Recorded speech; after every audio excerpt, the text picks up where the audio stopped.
மணிப்பூர் மாநிலத்தில் நீண்ட காலமாக இனக்கலவரம் நடந்து வரும் நிலையில் அங்கு குடியரசுத் தலைவர் ஆட்சி அமல்படுத்தப்படுவதாக அறிவிக்கப்பட்டுள்ளது. அம்மாநில முதல்வராக இருந்த பைரோன் சிங் 3 நாட்களுக்கு முன்பு தனது முதல்வர் பதவியை ராஜினாமா செய்திருந்தார். இதற்கிடையே இப்போது அங்கு குடியரசுத் தலைவர் ஆட்சி அமல்படுத்தப்பட்டுள்ளது. வடகிழக்கு மாநிலமான மணிப்பூரில் இப்போது பாஜக ஆட்சி நடந்து வருகிறது.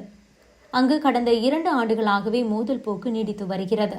அங்கு பைரோன் சிங் முதல்வராக இருந்த நிலையில் சமீபத்தில்தான் அவர் தனது பதவியை ராஜினாமா செய்வதாக அறிவித்தார். இதற்கிடையே அங்கு குடியரசுத் தலைவர் ஆட்சி அமல்படுத்தப்படுவதாக அறிவிக்கப்பட்டுள்ளது. மணிப்பூர் முதல்வர் பைரோன் சிங் கடந்த பிப்ரவரி மாதம் 9ஆம் தேதி தனது பதவியை ராஜினாமா செய்வதாக அறிவித்திருந்தார். அதன் பிறகு அங்கு முதல்வர் யார் என்பதில் ஒருமித்த கருத்து ஏற்படாத நிலையில் இப்போது 3 நாட்களில் அங்கு குடியரசுத் தலைவர் ஆட்சி அமல்படுத்தப்படுவதாக அறிவிக்கப்பட்டுள்ளது. அங்கு கடுமையான இன கலவரம் நிலவும் சூழலில் ஜனாதிபதி ஆட்சி அமல்படுத்தப்பட்டுள்ளது. அரசியலமைப்பு சட்டத்தின் 174 1வது பிரிவின் கீழ் மாநில சட்டசபைகள் குறைந்தபட்சம் 6 மாதங்களுக்கு ஒருமுறை கூட்டப்பட வேண்டும். மணிப்பூரில் கடைசியாக அங்கு 2024ஆம் ஆண்டு ஆகஸ்ட் 12ஆம் தேதி சட்டசபை கூட்டப்பட்டது.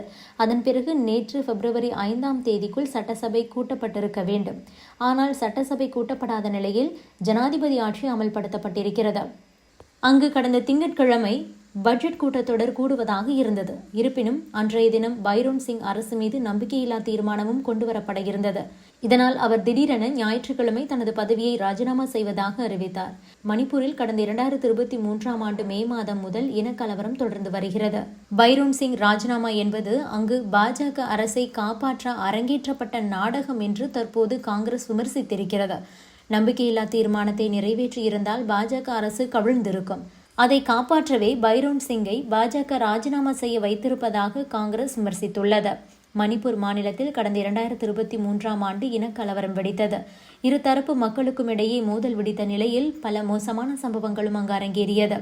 அதன் பிறகு சில மாதங்கள் அமைதி திரும்பியிருந்தது. இதற்கிடையே கடந்த ஆண்டு நவம்பர் மாதம் அங்கு மீண்டும் வன்முறை வெடித்த நிலையில் அதை கட்டுப்படுத்த முடியவில்லை என்பதும் குறிப்பிடத்தக்கது.